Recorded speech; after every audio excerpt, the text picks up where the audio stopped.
Continue doing derivatives using the definition of derivative. We're just going to work with a rational function this time. So again, let's maintain proper form. You have f prime of x. Make sure you put your limit as h goes to 0, and then you're going to do your difference question.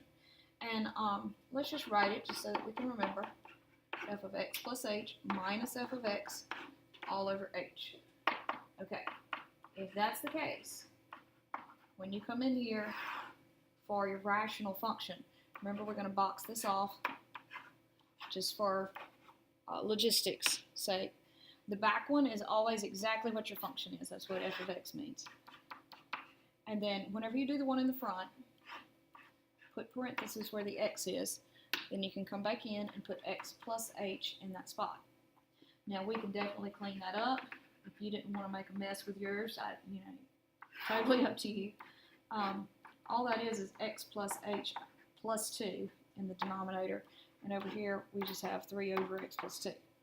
Okay, now that is a mess because we have a complex fraction. So we really do need to get out of complex fractions because there's no way to evaluate the limit right now because substitution is going to yield a 0 in the denominator.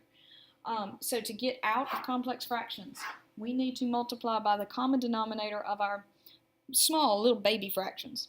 So that common denominator is both of these. It is x plus h plus 2, and it's also x plus 2. So we need to stack that up. We have x plus 2. We have x plus h plus 2. Make sure your numerator and your denominator are equivalent so that when we multiply through, we're not changing the value.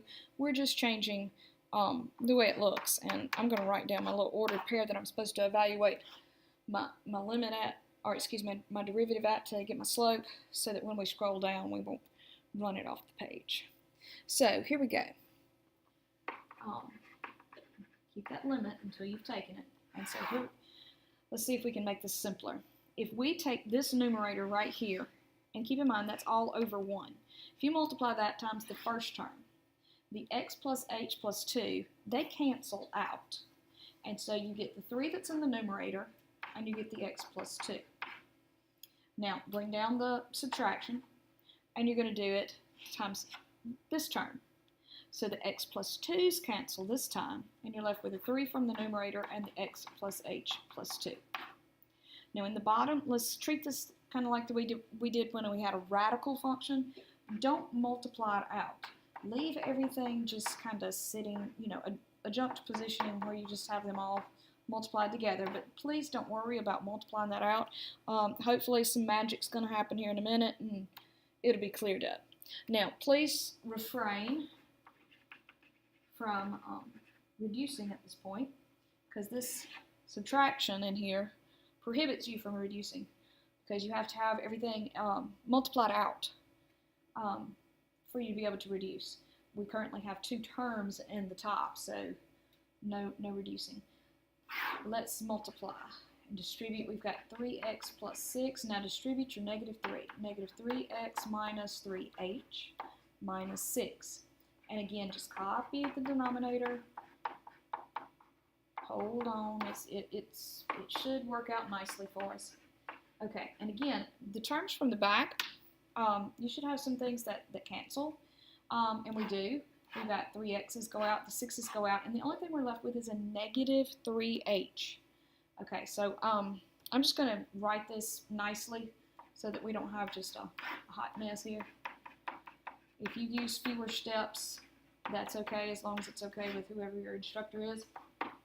At this point, you can reduce because you have all multiplication. You have 3 terms multiplied in the bottom. You have 2 in the top, or 3 factors in the bottom and 2 factors in the top. So the h's simplify, and you have the limit as h goes to 0, and now we have negative.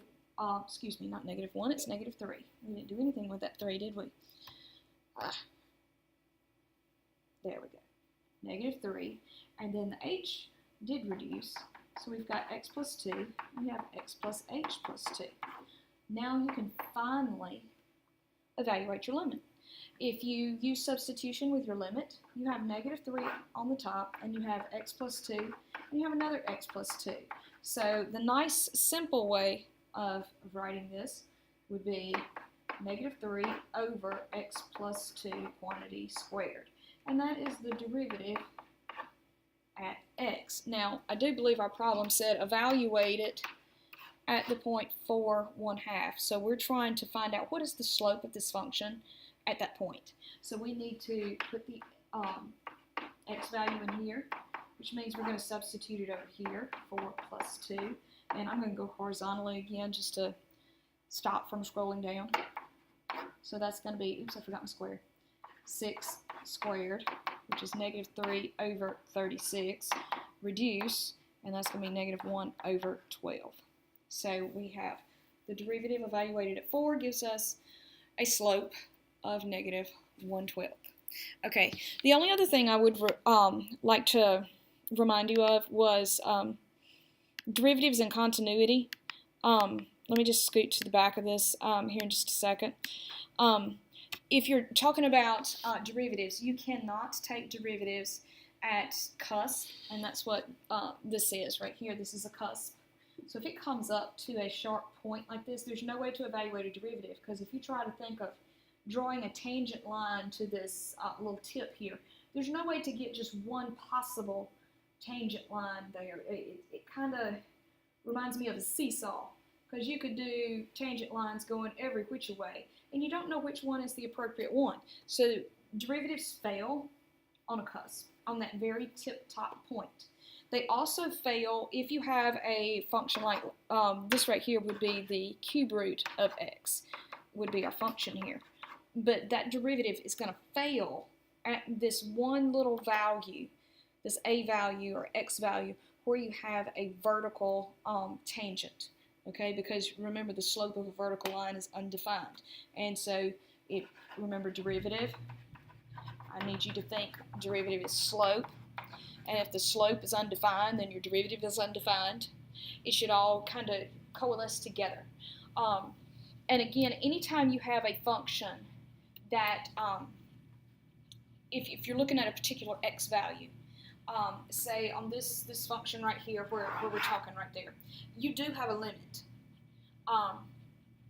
Notice it says it's discontinued, undefined, no derivative, okay? Because it's discontinuous. Anytime it's discontinuous, you have a jump right here. There is no limit there. So if you're going to do the definition of a derivative, where you have f prime of x equals the limit as h goes to, this limit is not going to work because it's not continuous there. So be mindful of that. You need a continuous function for it to have a derivative. And especially if it's continuous and smooth, we have a derivative. So just be mindful of that. And that's about all I have. Happy derivatives.